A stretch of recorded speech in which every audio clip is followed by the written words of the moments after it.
Welcome to another episode of the Sport of Bowling Show. On this week's show, we feature Usbc Executive Director Chad Murphy, PBA Tour stars and YouTube sensations Brad Miller and Kyle Sherman, Usbc Senior Director of Digital Media Jason Thomas, InsideBowling.com founder Mike Flanagan. And now, it's time for the Sport of Bowling Show.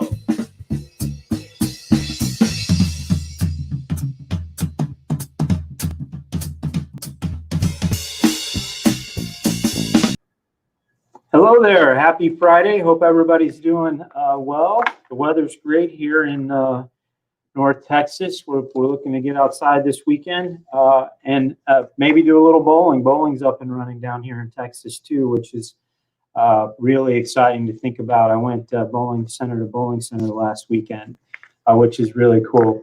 But we got a great show. YouTube sensations, I heard Mr. Thomas call it in the opening there. So we're gonna deviate a little bit from our core business, but in addition to being YouTube sensations, Brad and Kyle are both a product of our programming, starting out as youth bowlers, running all the way what we like to call the youth development ladder before becoming big stars on the PBA Tour. So we're excited to have them here today. Just to start off, we're going to bring in Mike Flanagan from Inside Bowling. Mike, how are you today? I'm doing well. How are you today, Chad?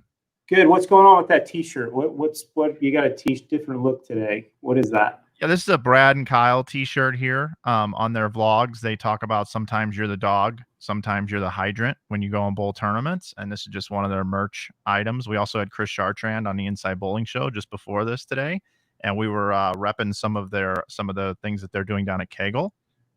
Very cool. So Very cool. I've got this Fission. Yeah. This is a pet stain cleaner upper. So I thought, with back-to-back shows today, this was the appropriate shirt to wear. You disinfected in between shows, I assume? Yeah, I have that too, actually. I've got the new Kegel Micro Striker disinfectant spray for house balls and, what you need at your bowling center to stay safe today. Awesome. Well, it looks like the country's opening up in the world of bowling. We had some tournaments last weekend that were, kind of exciting to follow. A big one in Waxahachie down here in Texas that some folks bowled. But I know you had a great week of shows. Anything stand out for you? Yeah, well, we didn't realize Memorial Day was this week when we were booking guests for the show. So we had a Monday show. We didn't take off, so no days off here. We're coming down to winding down our 40 shows we said we'd do. The future of the show is unknown, but we got another week coming up. But yeah, we had Pete Weber on Monday, and that was a pretty good show. Pete got emotional about the passing of his mother, and we talked about the future bowling career for him and what that looks like. So that was pretty good. We had Parker Bone on, and his entire family joined as well on Tuesday. So a bit of a family show. We had Rambo Ray, interesting individual in the gaming world and a great bowler. We talked a little bit about just the business of online gaming and bowling and how those two things kind of fit. Then we had Bakes and Jazz now on yesterday, which was a great show. They actually bowled each other on TV. I didn't realize that for a title back in the day, and it was 267 to 244. So we talked about that, and obviously we talked about their coaching business and how that's been affected during the pandemic. And then today we had Chris Chartrand on. So it's been a very busy week for us. Yeah, I need to go back and listen to Mike and Bakes. I listened to Pete's show. I thought it was interesting in several ways, including some of the language that was being used. But in addition to it was, very emotional listening to him talk about Juanita. So I thought that was interesting. But even his brothers and the coaching, that piece was pretty important. Obviously, I'm passionate about coaching around here, so it's kind of interesting to hear how somebody could fix him as quickly as Rich does. Mm-hmm, definitely. Yeah. All right, let's bring in the hardest working man in bowling. Jason Thomas is joining us this week. John Mark will be back next week. We've got a show for you. Welcome to the show, JT. I saw my first episode of The Gauntlet over on Bowl TV, and then Daniel Ferris's new show. I listened to the one with Shannon O'Keefe talking about bowling her good friend Stephanie. Yeah. What's going on over there at Bowl TV? Yeah, there's some new shows that launched, some of them last week and some of them this week. The Gauntlet is a concept that we used to do in our all-staff meetings at USBC. So in our all-staff meetings, it's a whole company gets together, and Chad would bring up 2 or 3 different people, and then we would ask them, off-the-wall kind of questions, just to get to know them a little better. And so it was a lot of fun. We enjoyed doing it. Probably the best one I remember was when we brought the Team USA group in, and it turned into a roast. It was a lot of fun. And so we said, hey, why don't we do a show like that? And Mike actually helped develop it with Curtis von Kruger, and it turned into a game show. And so Curtis hosts the show, and he brings some guests on. There's 4 different series of questions that he asks them. This week's episode is the Richard sisters. It's going to be on at 4 o'clock this afternoon. And the best segment of that show is it's called How Well Do You Know Me? Or You Don't Know Me. And they're twin sisters. So you'd think, well, they're just going to get every question right. And just watch it. It's just absolutely hilarious. So that's a great new show. And then Splitting Boards with Daniel Farish. That's a lot of fun because it allows the player to come in and actually talk about some of the moves that they were making on the show. I know they did a different show for this particular episode, which was great. But part of the reason why we did the show was that the previous tour championship, Shannon O'Keefe lost, and she threw a split in the 9th frame of that match against Kelly Kulick. And after the show, she walked off, and a fan came up to her and said, hey, some along the lines of, hey, one day you'll learn how to throw a shot when you need it, right? And really what happened there was, she split because she tried to stay where she was. She figured she had to move, but she thought she could get one more shot out of that lane before she got up in the 10th frame and finished the match. But she decided to stay where she was and just throw it a little more aggressive, and it didn't pay off. And it had nothing to do with making a good shot or a bad shot. It was a conscious decision that she made. So stuff like that, to me, is what the sport's all about, and to be able to get to do that with the players is awesome. So check that show out. And there's also a couple other shows, PWBA Replay and the Throwback Thursday match where the players actually get in a chat, which is way cool. Last week we had Dave Ryan and Shannon O'Keefe going back and forth in the chat, so that's a lot of fun. So check it out over on Bowl TV. I tell a funny story. One of the great things about bowling on the tours is the accessibility of the fans to the players. I just think it's NASCAR does a great job with it. Some of the Major League Baseball players will sign autographs before the event, but the accessibility to our fans, you tell that story about Shannon, and it just happens all the time, and everybody's got a story, and some of them are good, some of them are not all that great. I spent a lot of time with Del Ballard when we were both tour repping at the same time, and Del's pretty famous for, in my opinion, a lot of things. But in some folks' opinion, one thing, and that obviously is his gutter ball. You wouldn't believe how many people walk up to him just randomly and ask him about that gutter ball, and he does such a wonderful job. And you're standing next to him, and all I could be was uncomfortable. Right? Yeah. You'd have the fan walking up and essentially saying, "Hey, Del, I remember that gutter ball on TV," like it was one of the best things that ever happened to Del. And hopefully the fans remember that the next week he came back, he won. Yeah. So then, right, and the fan would walk away, and I'd say, "Man, you did a really good job with that." I can't tell you how many times I had to say, "Hey, you did a really good job with that," and then I would say, "I'm sorry, you had to do that." Yeah, yeah. But anyway, I think that's one of the unique things that go with it. We're going to start off the show this week by having a light conversation. Those YouTube stars are coming in here in just a second, but USBC pitched a survey out into the marketplace this week, talking about coming back to league. There will be several over the next month or so, the next one relating to tournaments, and we'll come back to league. But as centers open up, COVID-19 is on our brains, the health and safety, the things that's going with it. Consumer demand across everything from restaurants to entertainment venues is something that's on our minds. And so we set out to build a survey that could be useful across the country to state proprietors, association leaders, obviously bowling center owners. And so this is our first run at it. I want to walk everybody through it. You guys feel free to pop in with any light thoughts. But the questioning was very simple because we were trying to do, three things. Will they be coming back to Bowl League by state and by age? That was the very simple piece of that. And we'll be publishing it in the marketplace this week. I'm really proud and excited to announce this survey that we're showing you, 26,706. Go ahead and pop that first one up on the screen, JT.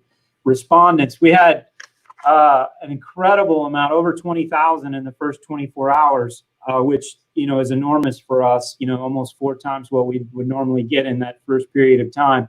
But 75% just said, yes, we're coming back.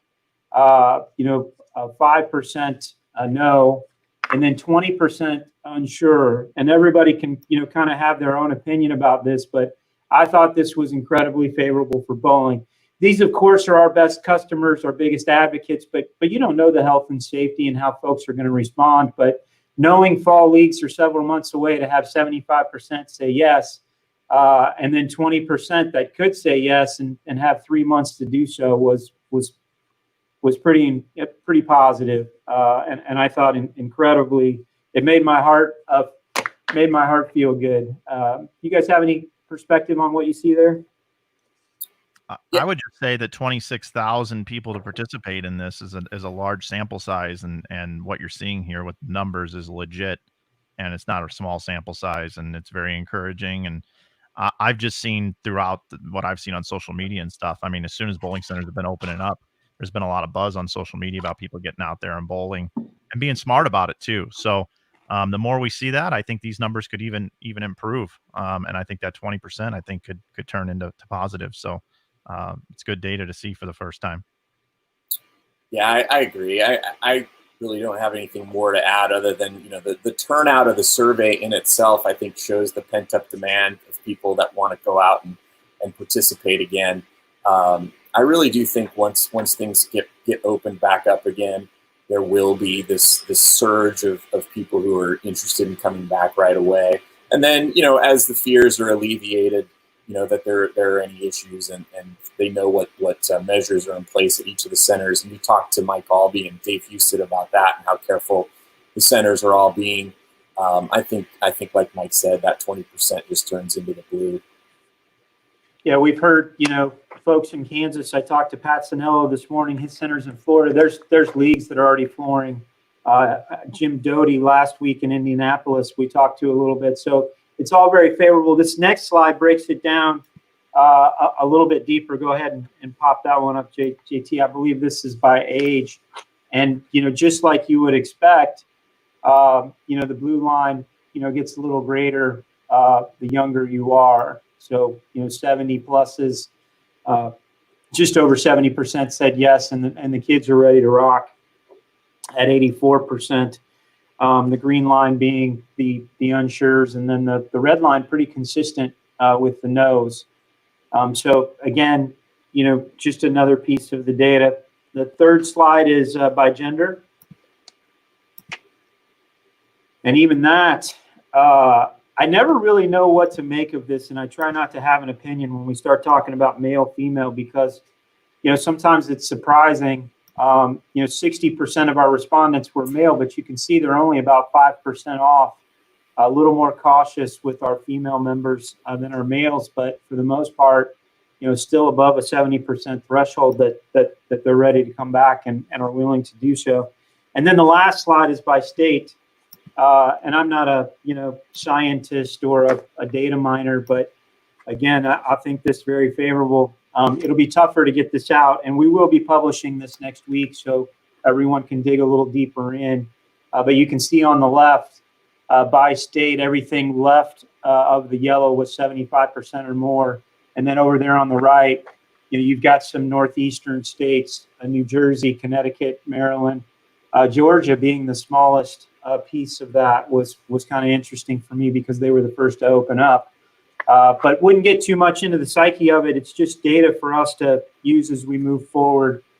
Again, broken up by state, gender, and then of course age. Any other thoughts?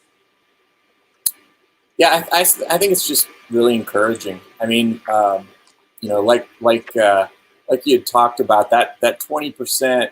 And the thing that's really interesting is, the older group, it's so clear that they're much more affected by this disease, right? But the numbers, it's only 10% different, in terms of the numbers that are saying they're definitely coming back. So that's very encouraging in my mind, that A, they feel like they want to come back because it's an activity that they love, and B, I think there's also a piece built in there where they do feel like the centers are going to be responsible about setting up the places so that there's a safe environment to come back to. So I think it's just really encouraging. Yeah, I agree. I was looking at some of the comments here on Facebook that have been coming in during the show here, and Daryl Nash said, I would bowl league the same as it was before tonight if that were a possibility. So Yeah. I think everybody just wants to get out and bowl.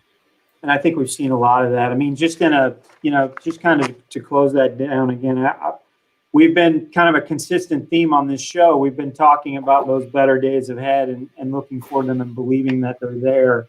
I got asked this week, where I was at on all of this. And I said that I'm not an expert. I don't completely understand it. I'm certainly not a scientist or a doctor, but it feels like to me, if we're, willing to trust each other and behave accordingly, we should be able to, come back out. If those that want to wear masks should, and those of us who are willing to do it for others, same piece of business there. But I think we're going to get a shot at getting back to normal, and as long as we're responsible with it, we'll certainly hope for the best. But it looks like that we're going to be given an opportunity to really be responsible, and so I'm looking forward to seeing more people do that.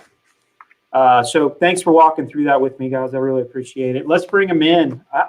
I've got these long resumes, but I'm mostly going to talk about our former youth players and their youth leagues that they grew up in, and talk about some of those coaches that they remember to make them these big YouTube superstars that they are today. But two gentlemen who I have enjoyed watching bowl, yes, for sure, but also through some of the crazy things they do on the internet, that I would tell you, anybody that hasn't watched any of this, some of the content is extremely relevant to what we do here at USBC in terms of teaching the game. And so I appreciate you guys doing that.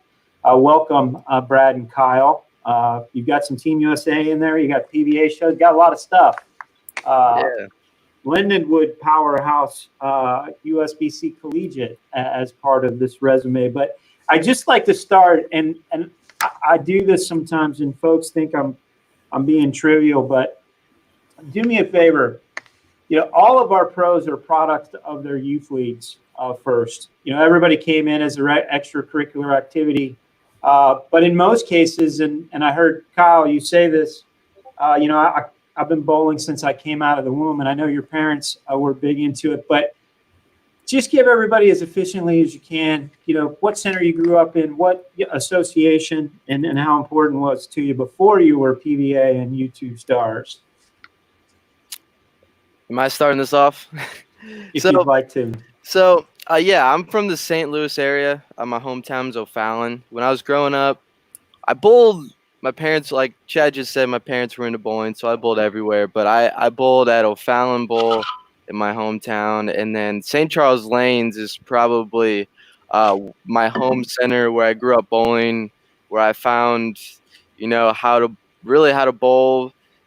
People I idolized grew up and bowled at St. Charles Lanes. But, yeah, those two places. And then luckily for the St. Louis area, we always had a bunch of tournaments for youth players, and a lot of youth players to compete against as well. So it was a great environment to grow up bowling in.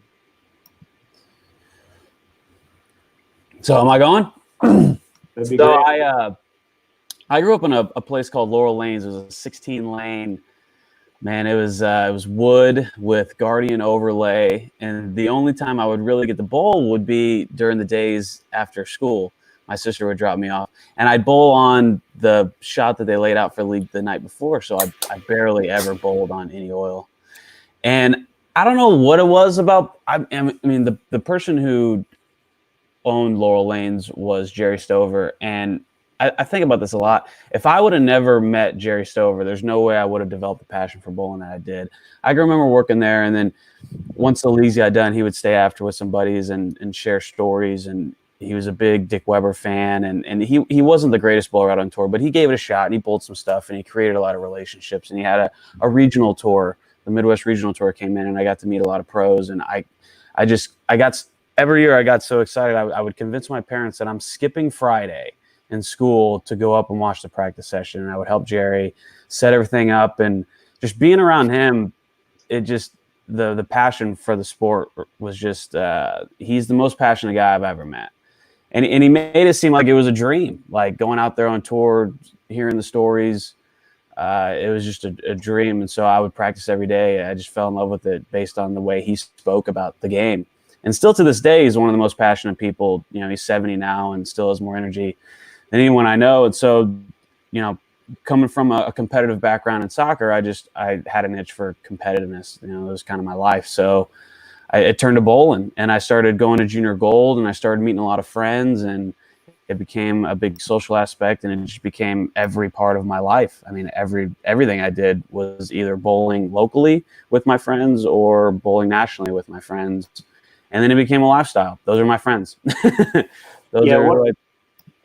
I appreciate that. I think everybody, you know, I always tell everybody, you know, I had this great group of friends I grew up with, and then I had all my bowling friends. And so, you know, I doubled up in the friends category.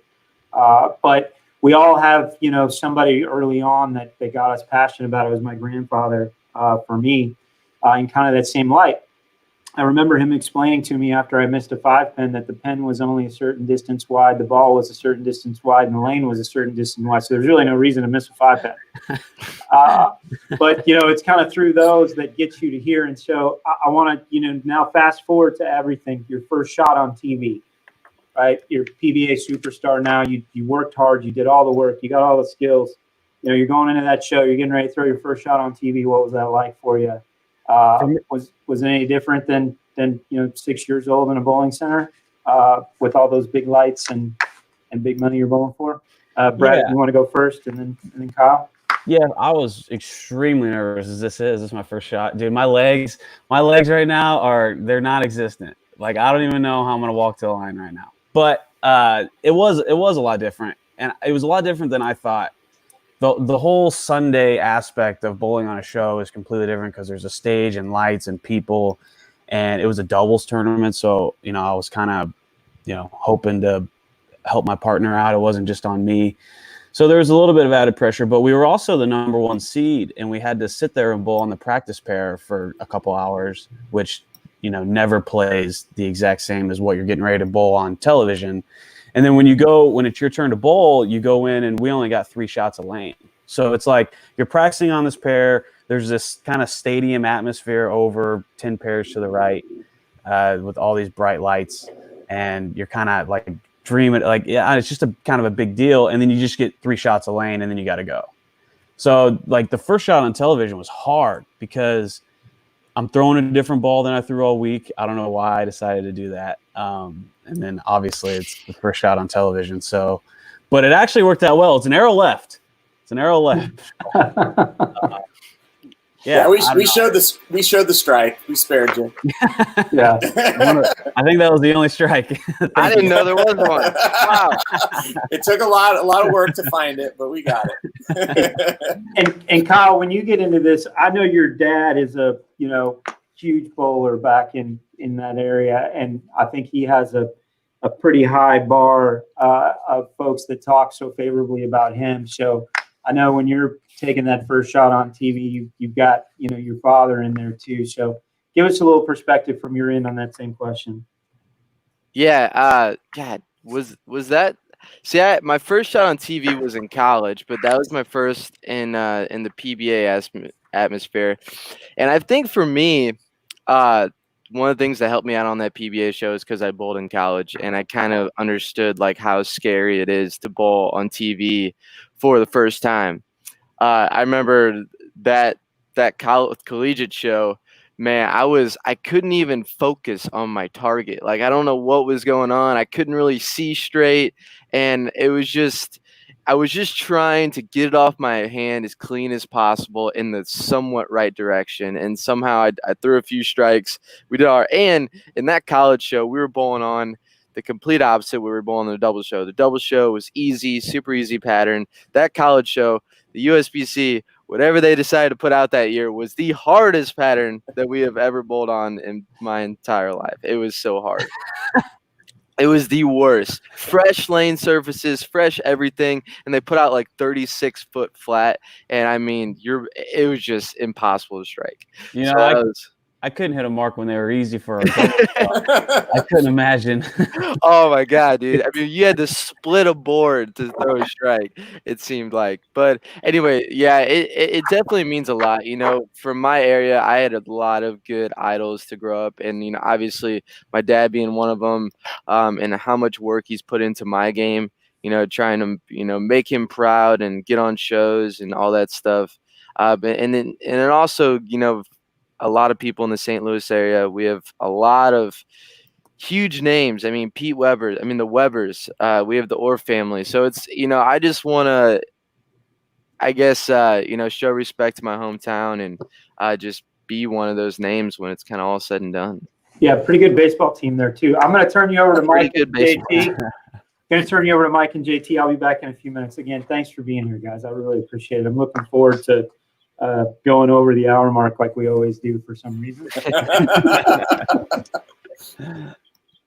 Yeah. Hey, JT, can you bring that college photo back up? Yeah, for a moment. absolutely. We'll get Kyle's dad some airtime here. Denny's actually on the front of that photo, and I never asked the question. You know, what was your dad assistant coaching at the time, or? Yeah, there he is. Bottom right. Bottom right. Yeah. Randy Lightfoot on the bottom left. What was your dad doing at that event? Yeah, he was assistant coach that year. My maybe my last 2 or 3 years in college, he assistant coached. So that was pretty cool. And I didn't mind because he's the guys absolutely love my dad. If anyone's ever been around my dad, he's a good time. And yeah, it definitely made the whole experience a lot better having him around. Yeah, it's cool. So your dad got some airtime there. Yeah, he did. The USBC can send him an invoice for that. I know he would certainly appreciate that. Yeah. So, yeah, you know, one of the things I'm interested in is, you know, I've been following your guys' YouTube channel, and it's been fantastic. Congratulations on it. But one thing that was kind of surprising to me was, you know, when I saw that you guys were going out on tour and you were going to do a YouTube channel, I said, well, you know, good luck with bowling. I mean, I figured you had no chance to do well on tour, because I know, you know, being out there and covering it for as long as I did, I saw a lot of good bowlers come and go and get sent home, never making a show. But you guys have been able to actually become stars on the tour while doing all this other work. How were you able to do that? I think it takes two of us. I don't think I'd be able to. There's no way I'd be able to do it on my own. Yeah, it just takes teamwork. I think it helps drive us, you know. And honestly, we got to a point where when we started doing the video, we were kind of rookies. So it's not like we had that crazy expectation of making shows all the time and having the PBA market us and, you know, expect us to be on television shows and all that stuff. We were kind of like, you know, we were missing cuts. We weren't bowling as much as we are now. So it was a good time period to start to learn how to make videos. And then we just started doing, you know, we just kind of fell in love with it. Mike really gave us the idea that this is kind of the future, you know, doing this online stuff was the way to go. And he helped us. Like it's definitely me and Kyle, but Mike, I remember the first video we made, Mike walked us through the whole thing pretty much. And when we got done, he walked us through it again. And he probably did that for multiple videos, and meeting his video editor that he worked closely with, learning some tricks from him. Like, it's definitely been a huge team effort. I mean, just making the videos on a daily basis, yeah, that's probably just Kyle and I mostly now. But just to even get to that point, it took a lot of collaboration and a lot of opportunity, like Mike having Kyle go with Corey to Junior Gold and make these videos that took them forever. And yeah, it may not, like, sometimes it doesn't seem like it's worth the time that it takes to make the videos, but getting in that experience of making good quality videos so that way it's easier the next time. And I think just a lot of those little things has helped us kind of make it a little easier now. I mean, some days it's harder, but for the most part, we can spend an hour and a half, 2 hours a night and really crank out a decent video. And we weren't able to do that at the beginning. So it's taken a lot of collaboration, and it just takes time, dude, honestly. Like when you first start, obviously they're going to be a little worse. And then when you get to know your audience and you get to know what people like to see, and you figure out a way to kind of compact it and figure out exactly what you want to shoot, and it becomes easier. One thing that's interesting to me is the actual pressure of making videos make you want to bowl better, because now you're putting out, this content where you're showing your performance. Does that actually add to your motivation to try and get better? I don't know. I've never really thought of it like that, but I don't know if it adds any pressure, because I already want to be, the best that I can be. And honestly, the biggest thing is I just want to beat my buddies every week. So I have I got the rights in the house. So that's probably the biggest pressure that's been added. Yeah, that's the other thing I love about the channel. It's not just about you guys. You see all the other characters out on tour, which, we've never really seen before. You get to see a side of Chris Prater that you'd never see just by watching him bowl on TV. Yeah, that's the whole idea. Yeah, we figured it would end up like that. I mean, ultimately, we'd like to make it about the entire tour, right? And really just give the PBA a big boost. Hopefully someday that'll happen, because there's so many storylines that happen with every different player that it's just not possible for us to talk about on that particular day. But especially with rooming with those guys, you hear their stories on a daily basis, and it definitely creates a lot more characters and a lot more interesting stories when it comes to people watching it.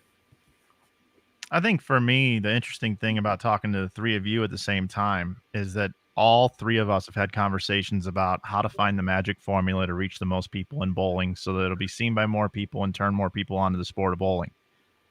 And I think probably my most proudest accomplishment that I've watched on your channel, you guys, is the vlogs getting 50,000 views. Because I remember early on, it was as soon as instructional videos were a thing, it was like, oh man, if we do these instructional videos, we can get hundreds of thousands of views, which will give us AdSense revenue. That'll help us be able to go out and create the other content that people won't watch as much, like vlogs. Like, who the heck wants to watch you guys out there just vlogging as opposed to instructional videos, right? Because it's much more niche. But because it's behind the scenes of the PBA Tour, it's interesting to me that has become some of your most watched content, which I think was a big surprise. And you guys want to talk about that a little bit? Kyle first.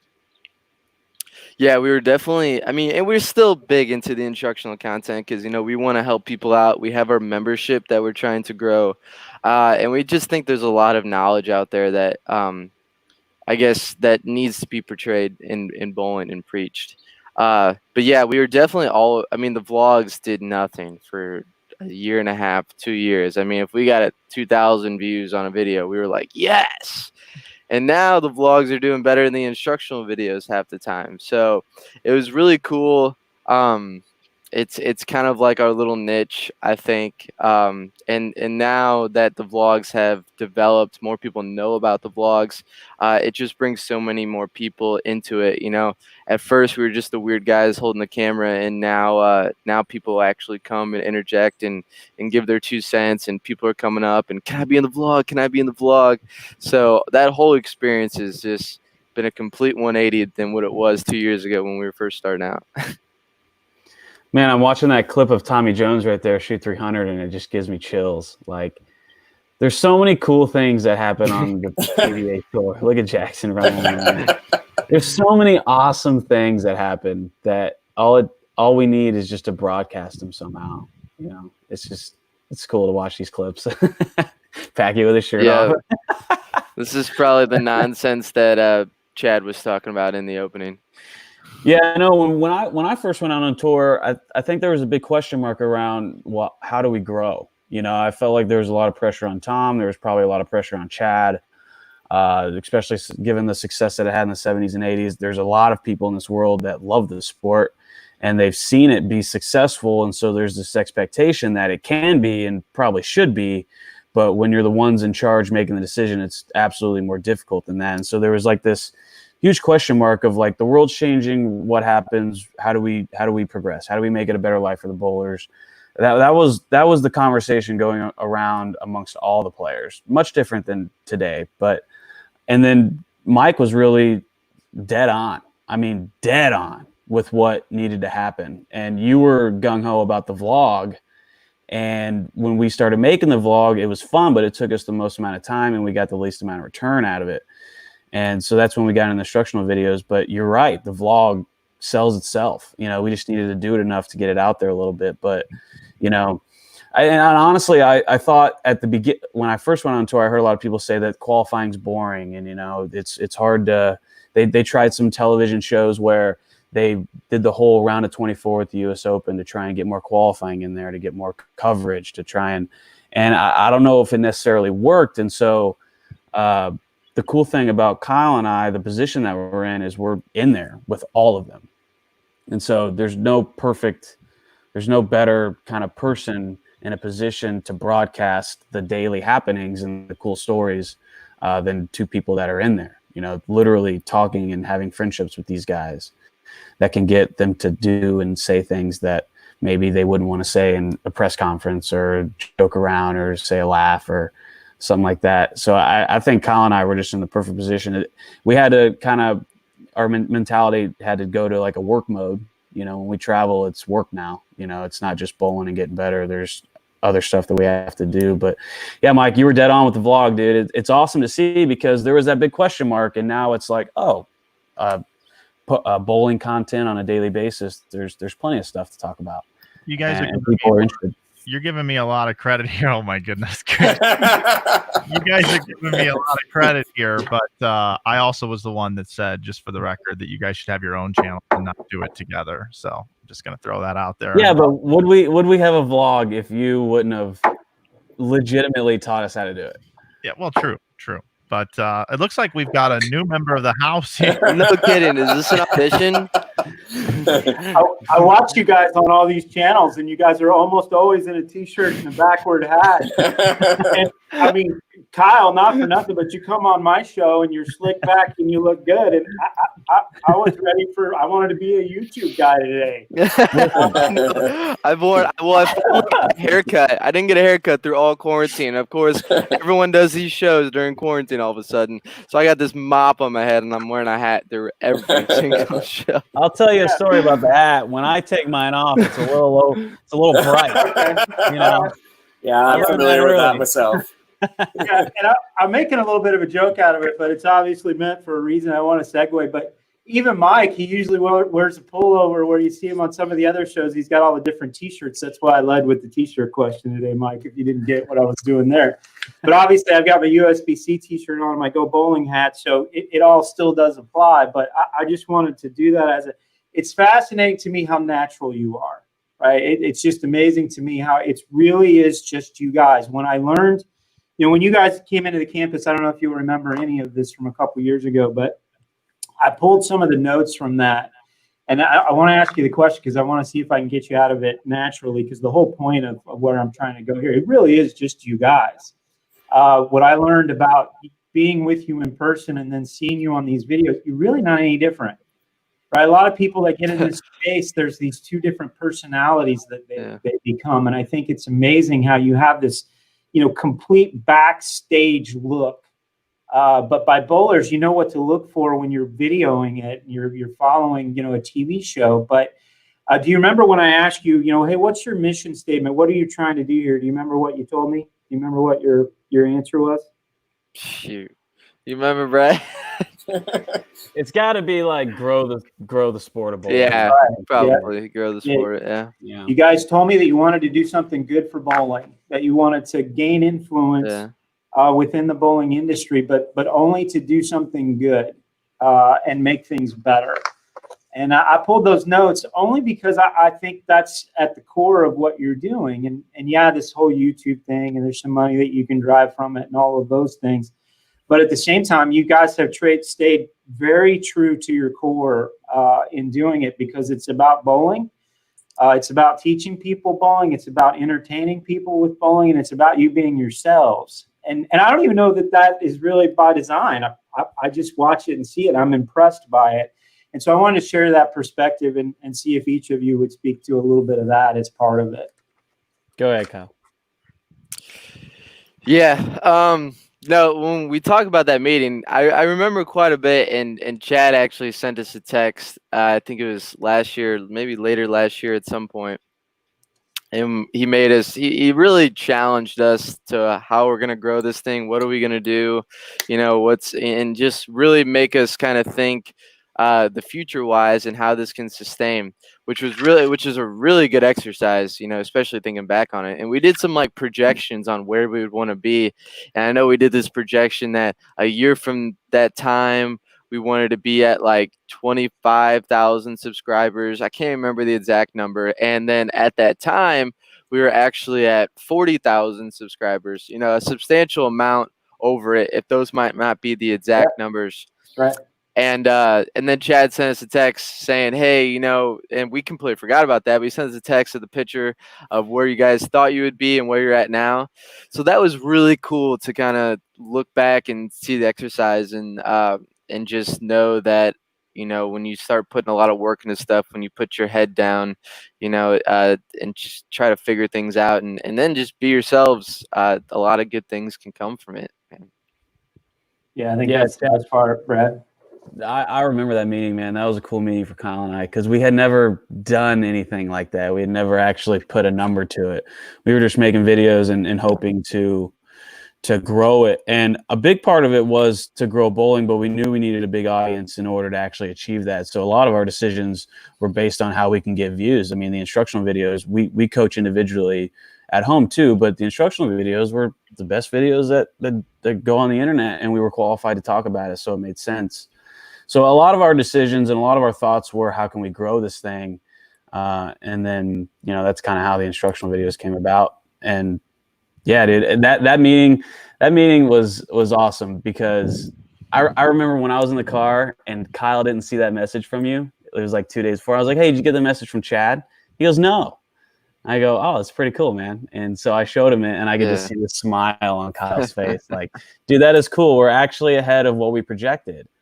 Like, well, that's I just think the best part of it, and these are the things that, I think when things are right and you're doing them for the right reasons, it always works out. And because you guys have stayed true to yourselves, and you're still bowlers, but you're good people too. So that's part of it too. And that comes out in the videos, but you're doing good things for yourselves, but it's good for bowling, and it's good for kids who are watching your videos, and it's good in just a lot of different ways. I just think it's cool that you didn't have to be somebody else to do it, because a lot of people have to, and we all evolve and we all change. There's good and bad within that, but I just think it's really cool, and I'm proud of you guys, because I go back to those, and I do follow you from a distance, right? And I give you all the credit. I'm proud of you in that you've been able to do that, and so I just think it's really cool. But you didn't also have to betray bowling to do it, and I just think that's the coolest part of it. Yeah, that was a big conversation Kyle and I had a lot at the beginning, was, what do we do? We were watching a guy, David Dobrik, who does like these crazy things. They wake up that day and come up with ideas to make videos for, and then obviously they get a lot of views. So Kyle and I had the conversation a lot, like, do we just do crazy things? Do we throw bowling balls off of cliffs into trampolines and see how high it goes up? Or how do we really get people to come in the door? And we were thinking about those like really fun, crazy, well-produced videos for a while, and then that's when we made the transition into instructional video. And so when we started teaching people what we knew, that got them in the door and eventually got them to watch our vlog. So it was totally organic. We never had to really stray away from what our passion is, And it was great. It's great to see, because it literally just sells itself. It actually just, people love to watch bowling. It's not even really because Kyle and I probably do a pretty good job at this point, but people actually just love to watch bowling and keep up with it and learn, and they're just addicted to the sport. So it's a great sign. Yeah, I think it's super easy for us to make the content because and really all it is and why we started because there's so many great things that happen in bowling. I mean, there's so many great moments and so many great conversations and pieces of knowledge that, we just want to put a camera to it so people can see it. It's really not us doing anything special. We know what happens. We just want everyone else to kind of know what happens too because we know they'd love it. Yeah, I want to ask one more question. We'll bring these other guys back in. Something as simple, and again, it's just fascinating to me because you lived it, right? Something as simple as a 4 or 5 step delivery, right? As a guy, that spent a lot of time trying to figure out bowling, but more importantly, I was trying to figure out how to bowl better, right? Yeah. I had these folks that I was trying to beat when I would go bowl these tournaments, and so I can honestly say that I've probably tried everything that I knew to try or could try. I mean, think about all the different pitches in my fingers, my thumb, the 3/4 left, 3/4 reverse so I could get out of the thumb faster, all of the things that I would try. And then I see a video that you do talking about a 4 or 5 step delivery where I remember when I'd already taken 5 steps and I tried to take 4 to make the timing a little smoother and so I could get it into the lane a little bit sooner. I remember thinking how hard that was, but you make it look so simple when you really do explain the basis for it. But so isn't some of this that you're passing on just through your own creativity and trying to bowl better? Or is it really contrived to the point where you feel like this would be a good topic because you lived it, you experienced it, you're passing it on? Does that make sense? Yeah, that's exactly what it is. I know a lot of times when I'm talking about ideas or instructional videos, a lot of it's stuff that I literally am working on, and like you talk about, we're living it. The cool thing about it, and we have our membership, and I always tell the people, we're in this too. Like me and Brad are trying to get better. So it's really cool because, I'll fortunately being in the position we are, we get to have conversations with a lot of great minds. So, I'll pick the minds of a lot of good PBA players, a lot of legends, a lot of good coaches. And when I learn something, I want to, I don't think it should just be for me. Like I want everyone to learn it. So yeah, a lot of our videos stem from, I just heard this. Norm Duke just told me this last week. I think we need to like kind of fine tune this and tell everybody. Yeah. I think Kyle and I do a really good job of being open-minded when it comes to the physical game and how to get better. For example, there's people out there that would say pushaways are terrible and the less the better and the less movement you have and the easier it is to repeat and all this stuff. And the cool thing about being on tour is you actually get to watch guys who debunk that theory. Like look at Tom Doherty and Darren Tang. They have pushaways. So there's no one way to bowl, and it's cool. The cool thing about being on tour is you see a guy like Jacob Buttriff, people who throw it slow, people who throw it hard, two-handers, one-handers, lefties. You see the best of all different sorts of ways of throwing the ball, and the reason they're good is because they made their personal way good. They're comfortable with how they throw it, not because they read a book that said, a push away is bad or something. So I think Kyle and I are in the perfect spot to have that open-mindedness. And as we're working on our own craft, we can say, oh yeah, I went to a 4-step approach once. This is what I thought. And this is what happened to me. And these are the people that I know that have a 4-step approach. And these are the people that know that have a 5-step approach. And both of them are good. So just the open-mindedness that you can try anything you want. I mean, literally anything can work. I mean, a 3-step approach probably at this point would work. I know Simonson does that a lot. So the cool thing about being on tour is it really creates an open-mindedness. There really are no rules. And as long as Kyle and I just kind of speak through our experience, it should be pretty easy.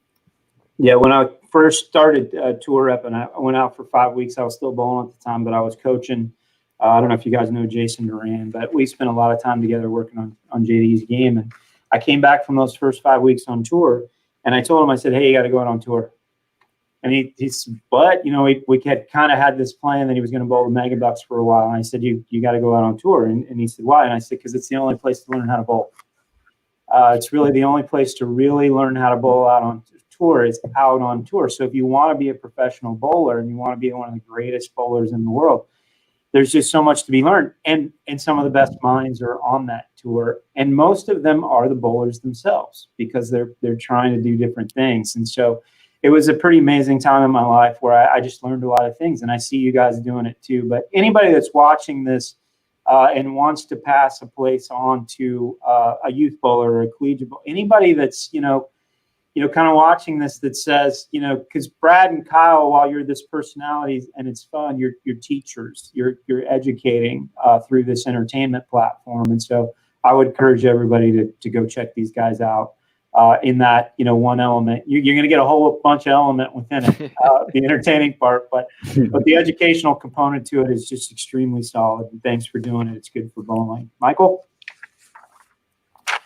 Yeah, I think the thing that I wanted to ask you guys about is, we're talking about how great everything is for you guys. And, you guys are really rolling going into the break here with the pandemic, and your YouTube channel was generating more AdSense revenue. You were having more people join your membership. I mean, things were really going well, and you guys were bowling really good.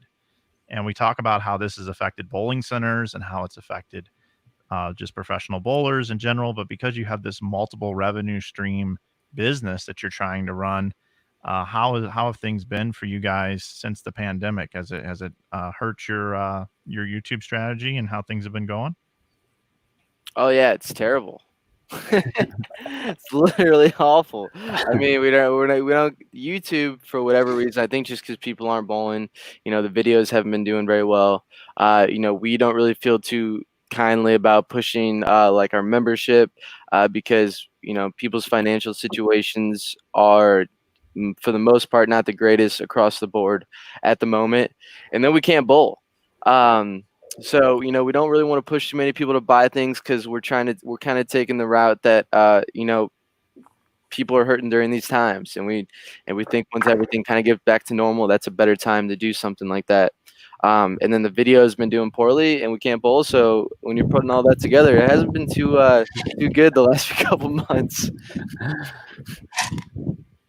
Yeah. So Brad, what are you guys going to do? What's the plan when things do get back to normal? Are you going to hit it hard again? You're going to get right back into the routine? Have you guys thought about doing things any differently?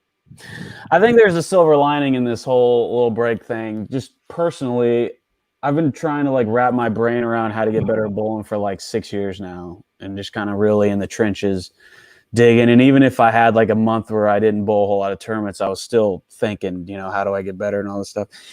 In the past couple of months, I've kind of just dejected from it. I've kind of just been hanging out. Maybe there's definitely some laziness in there coming off the tour, but I think it was I think it's a pretty good break, to be honest. I think Kyle and I, toward the end of the season, were a little overwhelmed. I think it became a little more overwhelming since we have all of our friends making shows, and there's just all this content that we can make. Like the days that we don't make shows that Chris Vi does, we can show up and make a vlog about that. So there was all this opportunity kind of in front of us. We were rocking and rolling. There was an incredible amount of momentum. And then it all came to a halt. But honestly, I think it gave us a chance to kind of recharge our batteries and to think about the progress that Kyle and I have made, bowling-wise particularly, and just to kind of, really kind of realize that the situation we're in, I think we're sitting on a gold mine in a lot of different ways that we can really hit hard the next 10 years, maybe, all of my 30s. Just looking back at 5 years ago, the situation we're in now is completely different than the situation we were in 5 years ago. So there's really no point for us not to hit it hard. But right now, the past month or two, yeah, it's kind of been weird, and maybe we haven't been able to do a whole lot. But I think in a way that could be good for both Kyle and I, just to have a chance to recharge and to kind of restructure and rethink about some of the stuff. For example, on my way to St. Louis, I caught up with some of our vlogs. The first time I've ever actually went back and had the itch to watch our vlogs. It's to that point now, but I was watching our vlogs and I was kind of critiquing them. And if a random person came into our YouTube channel and he caught wind that bowling was cool and he had a buddy that suggested our channel to really kind of get into it, a lot of our vlogs, especially with the professional bowling side, we don't do a whole lot of explaining what's going on. So a lot of them, since we don't have time to make a quality video, it's just us talking a little bit and then us bowling and then us bowling. And we don't actually explain the format and where in the tournament we're at and scores and bowling balls we're throwing and a lot of these details that maybe a brand new guy to bowling would really appreciate.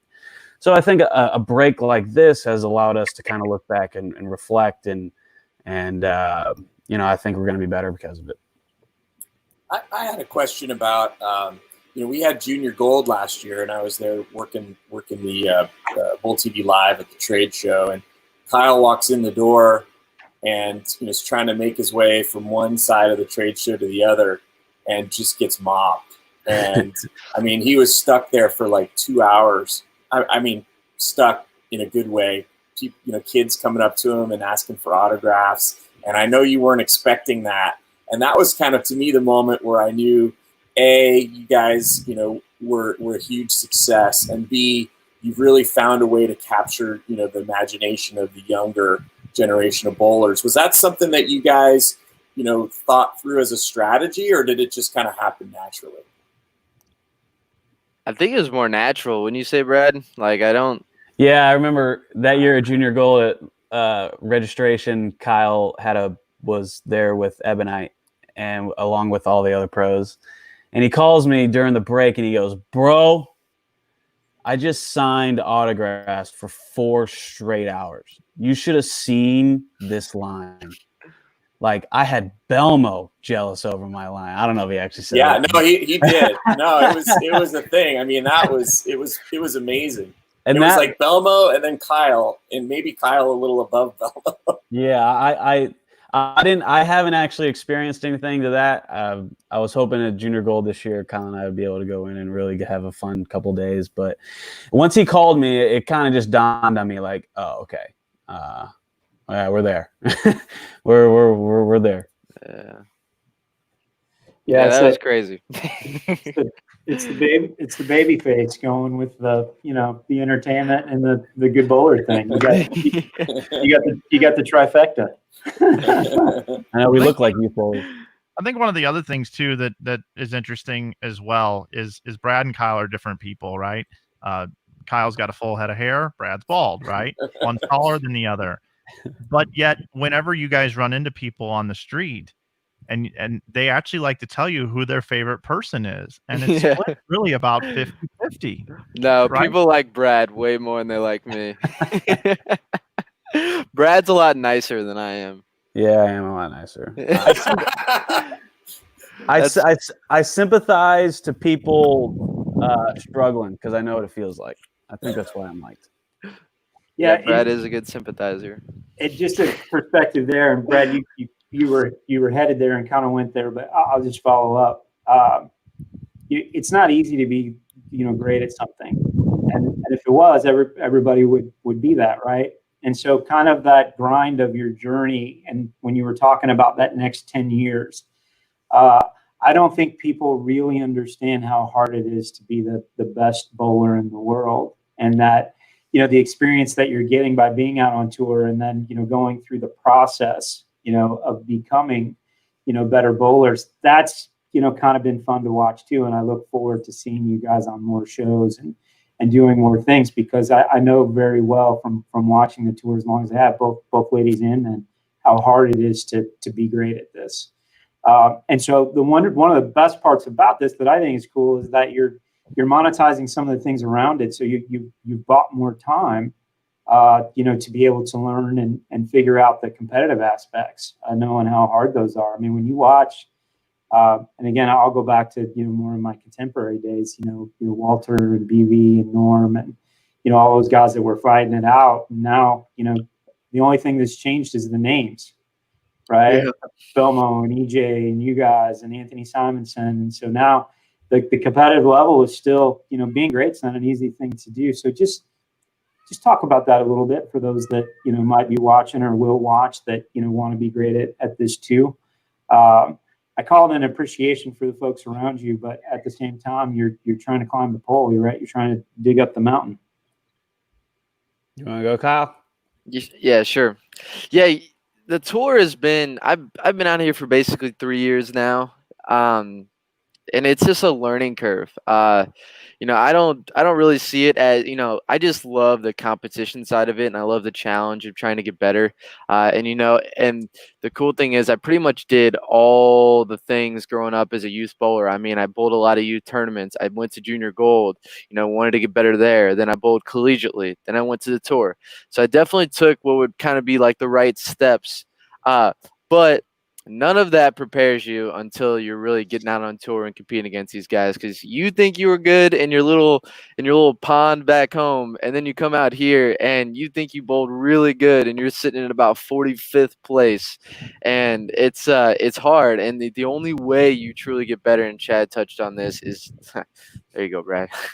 You're always getting the airtime. But I'm the cameraman. Chad touched on it to where the only place you really learn that knowledge is out on the PBA Tour. I mean, the way the patterns break down, the mindset that you have to have, the tricks that you have to learn, all of that is really hard to be replicated outside of the PBA Tour. So you just have to get out there and get your, take your licks. But then if you really apply yourself, if you really take the time, analyze what's going on, be true to yourself, and just, and like I said, really apply yourself, you can do it. But it's not easy. I also think it's interesting the difference between college and then going out on tour and bowling that aspect as well.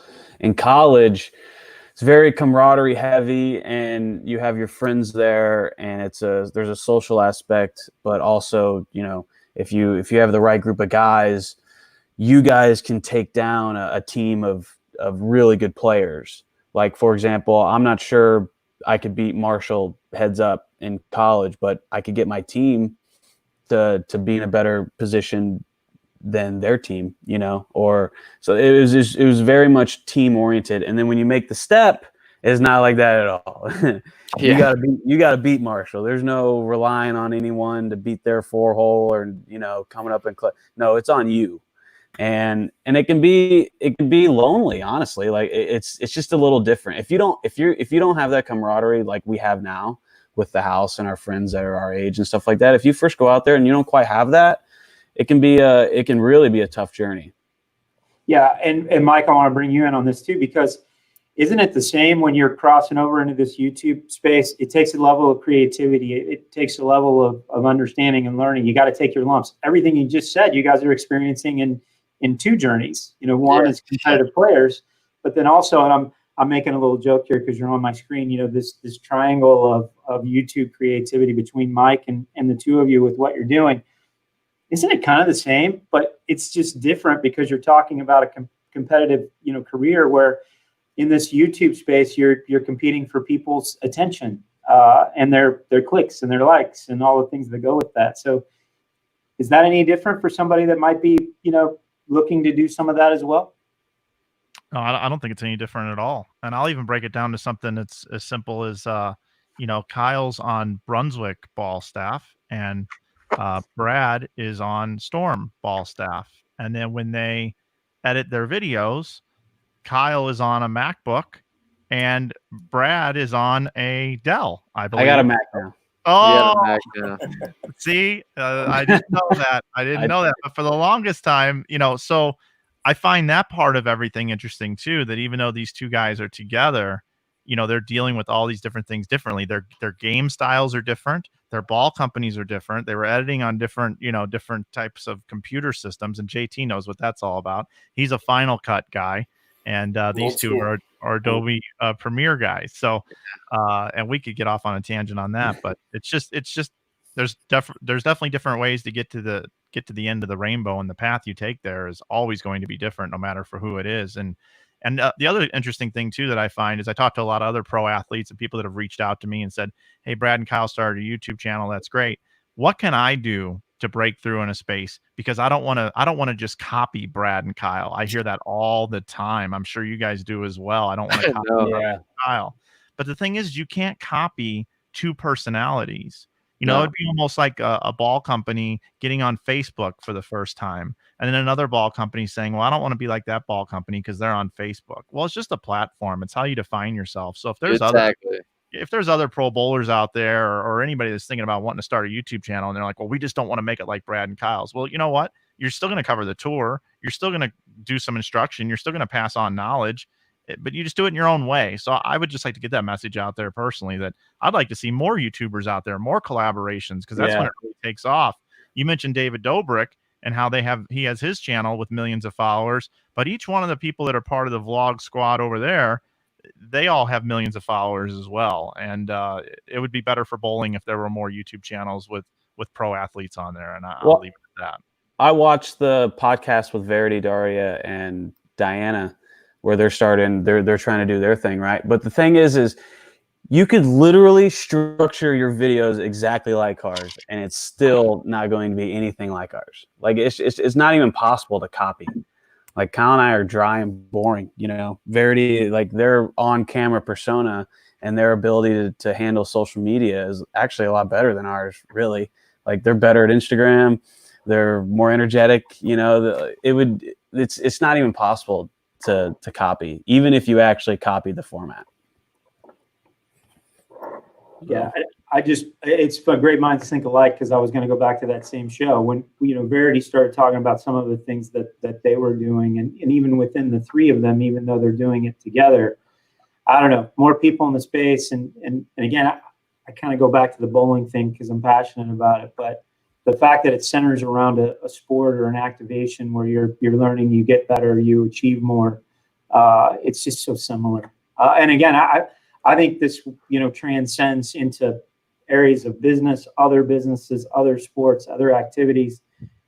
It's just how your mindset is to, you know, go about being successful within it. So I think you guys have done a great job at it. I was going to say, Chad, I think it really translates to a similar, like your life, where you started out on tour and you had that knowledge of, when you went out on tour, that's the place where you learn how to bowl. You can't learn how to bowl anywhere else, or at least it's the best place. So you went out there and got that certain amount of knowledge about people, the game, businessmen, and then you found yourself in this position to where you had an opportunity to run the Usbc, which is one of the hardest jobs, period, and especially in a time period where the internet was coming about. You gave that a shot, but just people don't give you a break, and so the difficulties, you know, same deal for you. You know, you have a lot of learning curve that you had to go through, just like professional bowling, just like video editing. It literally translates into any aspect of life. Yeah, there's no doubt about that. I always look back on the tour, that part, because again, pro shop before that, you know, competitive bowler as part of that. The tour, I just learned so much while I was there. The other tour reps, the players, and then on the R&D side with the balls, never thinking that I would land in a chair like this, but you know, the equipment specs world just opened up for me in understanding, you know, why bowling balls do what they do, and how many different ways you guys try to do things to them. Yeah. Right? Hand positions and speeds, and you know, it's just fascinating. But I agree with you. I ask my kids to you know, have fun and learn something every day, and I hope they do, because it's how I try to go about my life. And you can see that you guys are doing the same thing. And so it's just really impressive. Yeah, I think one of the main messages that I would like to get across at some point, I hope everyone gets out, is, you know, the journey.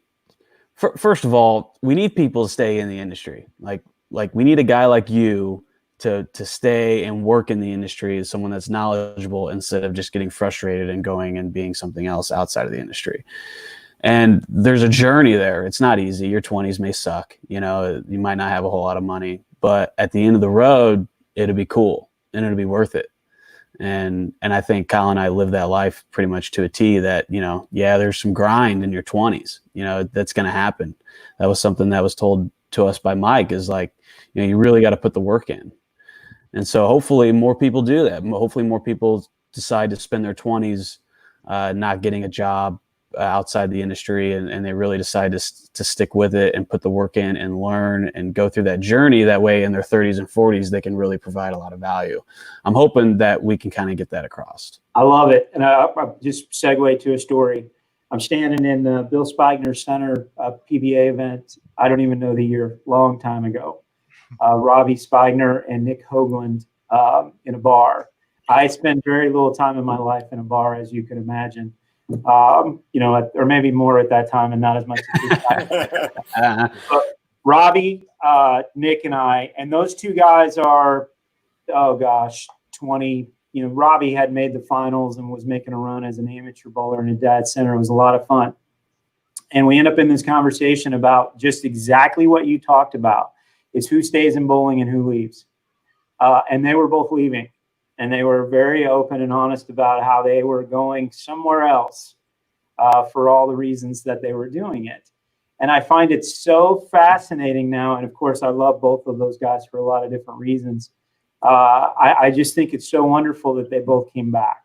They're in deep now too. They're in there. Think about what Robbie's doing, and he did. He went and did some very successful things, and so did Nick.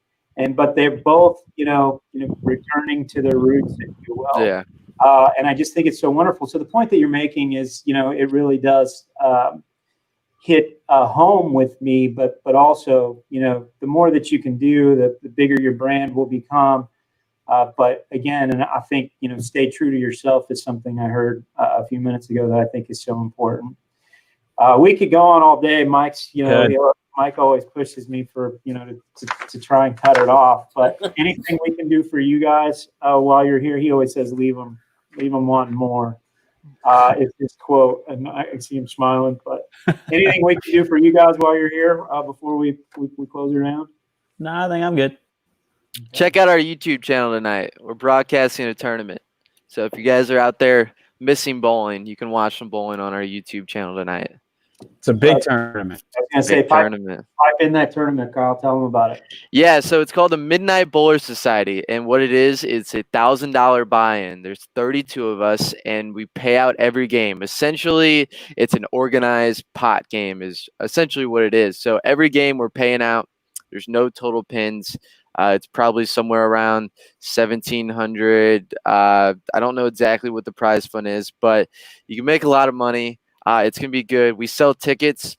We also, while you're watching, we have a lot of balls that are donated by bowling ball companies. We have a charity that is linked to the tournament that you can, if you donate money, you get in the raffle to win these bowling balls. And if you just want to donate money, it's going to be good. So we'll have those links all shared around. But yeah, it's going to be a good time.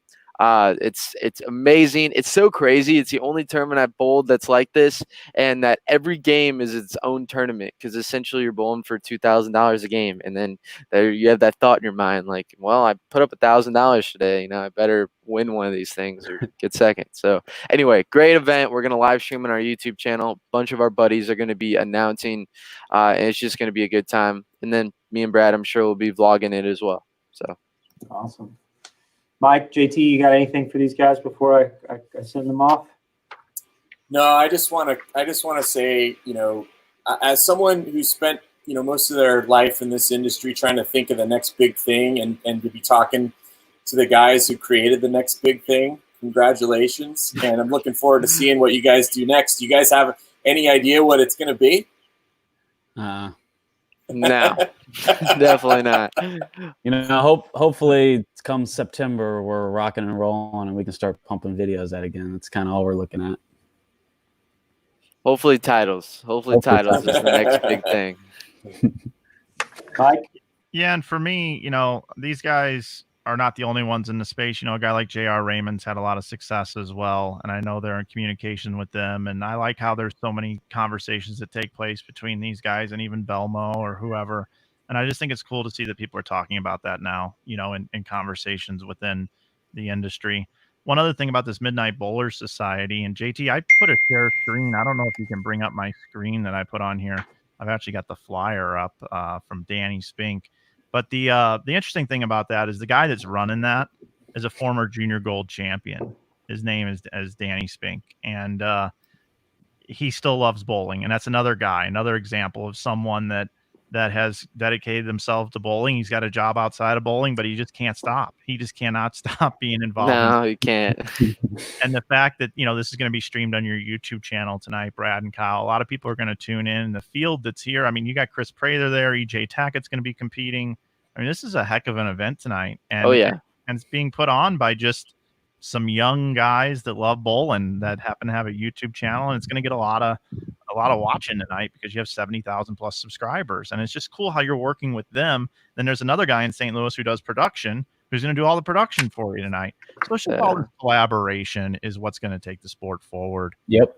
And I'm glad you guys are open to that and working with people and having those conversations all the time. And I think that's great. Yeah. All right, guys. I want to thank you for being here. But more importantly, I want to thank you for what you're doing. You guys are trailblazers within our sport is how I would define what you're doing in the YouTube space, while also, keep working on that competitive side. I think that there are folks that come through generationally that I always say are easy to root for. And, as the executive director of USBC, I don't get a root for anybody. They get mad when I do that. But at the same time, I just want to share with you, you guys you're fun to follow. You've been easy to root for. And so good luck when this thing gets all up and running again. And we'll continue to follow along from a distance. So Thanks, Chad. Thanks for the time. Guys. Thanks for having us. Appreciate you guys being here. Good show, man. That was good stuff. If nothing else, they gave me a shot to wear a baseball hat and a t-shirt. So any excuse you can make. Although I was surprised you didn't break out the Cardinals hat. Well, it was kind of one of those things. I was thinking about it last night, and it is fascinating too because the definition. These guys are true professionals. You really think about it. And if you think about what a professional looks like in the past and, through today and how important these things are, they relate to so many people because they are just themselves. And I just have been so impressed with that. But, a t-shirt and baseball hat has a place today. Mike, what do you, I know you spend a lot of time with those guys, but, you have any perspective before we close? Yeah, I think it was cool to have him on this show. I kind of like the differentiating here a little bit of just kind of having more of a fun show today. We've been kind of serious on this show, and I think some folks needed a little pick-me-up. But I know that we've got business to attend to on this show, and that's the purpose of this show. But I think it was good to have the guys on, and with bowling kind of returning here and them having an event tonight, I thought it was perfect timing. So, yeah, thanks for that, JT. Yeah, I mean, the thing that strikes me is that you always wonder if you love bowling, who's going to be the next group that carries the torch for it, right? And the common thread among all these people, Kyle, Brad, us, people that are older than us, the group that came before us, and the group that's coming behind Brad and Kyle is that we're all bowlers. And, that to me, that's the community that we've created and that we're a part of. And, it's just so easy to like them because we're all bowlers. And so we have so much in common, but it's cool to see the new things that they're doing to, reach a different audience than, what we've been able to do. And I'm sure I'm looking forward to, not copying what they're doing, but, trying to, capitalize on some of the things that they're doing and learn from them. And also work with them on, trying to grow the sport, which is, like they said in the meeting that you had with them at the campus, the only thing they're trying to do, which is what exactly we're trying to do. And it all just kind of ties in together, which is really cool. Yeah, they gave me a little bit too much credit for that. That meeting was completely about them and what was inside of their brains. And I learned a lot that day too. I think one of the, kind of interesting things, I'm going to use a Dave Husted quote, from last week. He said, well, I enjoy coming to work every day. And I'm not sure a lot of people can say that. And I don't know that I got that exactly perfect, but it's close. But it's really, look at what Brad and Kyle are doing. It's the exact same thing. Look at what Mike Albee does. The exact same thing. We had two guys on the show the week before that, Rick and Ryan, but they do. And so I think what Dave said is true, that not everybody can say that. But what you're saying, JT, and even you with Mike, we can all say that. And it truly is a lot of fun. And it surrounds the sport. I've said this a few times lately. One of the tough parts about this pandemic is that, we're here to serve bowling every day. And we've, been making a lot of decisions that, haven't allowed us to do that. So that part hasn't been too much fun. But we are seeing some of those better days ahead. And that tournament going on tonight is a light, that we can see in the tunnel. And so I hope everybody is still focused on all those better days. We've got a portion of the country bowling centers open. We've got a long way to go to get everybody open. But I'm certainly looking forward to that. Mike, tell these guys about your next week ahead at Inside Bowling. Well, we've got our best, most anticipated guest ever coming on Monday. That's funny. I can't wait to see what he wears on the show, because he did a show today and he really threw us all. But yeah, so Monday we are going to have Chad on. Back on the hot seat. Yeah. So he'll be on the hot seat on Monday. And we've got other guests lined up next week to finish out our 40 episodes. You'll just have to come over and stay tuned to check that out at Inside Bowling. Awesome. JT, Bowl TV this week? Yeah, exciting. We got Verity and Daria on the PWBA podcast. So, Kyle and Brad mentioned them. They're going to be a hoot. And over on the OC, inside the OC, we've got Jacob Buttriff on Tuesday. And then we've got two guys that Stuart Scheck and Dwayne Brossett, who are classified and standard division winners from the OC. So we're going to get a little different perspective, from that group. So that'll be a lot of fun later in the week. And then a new episode of the Gauntlet. We've got new episodes of the PWBA replay and Throwback Thursday matches. So those are all on the slate for next week. Awesome. I want to thank you guys for being here. Thanks for being a part of the show. I want to thank Brad and Kyle for being here today. It was a lot of fun talking some competitive bowling tour, and then also the YouTube space. Next week on the show, I hope everybody will join us. We have Andrew Kane, past president of USBC, and Frank Wilkinson, past president of USBC, joining us next week. They're going to talk about some of their experiences. I would tell you very specifically, Frankie's a bowling center proprietor out in New York, Staten Island, and so he's right in the middle of all of this. Andrew obviously was at the World Series of Bowling when COVID-19 shut us down, but we'll talk some seriousness again next week, as Mike kind of laid out there, but looking forward to having two very young guys that have led our sport through an interesting time over the last decade as two past presidents of USBC. And then look forward in 2 weeks to a show. We're going to spend some time talking about it, but youth bowling will be featured in 2 weeks. And I'm really looking forward to that. I'm certainly an area of our business here that I'm passionate about. And maybe a couple folks that have been watching the show that will be interested to get a call to be a part of that in the next couple weeks. But anyway, thanks for taking the time. Thanks for being with us. Stay safe and healthy, and God bless to everybody as bowling and the world opens up even bigger. Thanks for being here. Talk to you soon.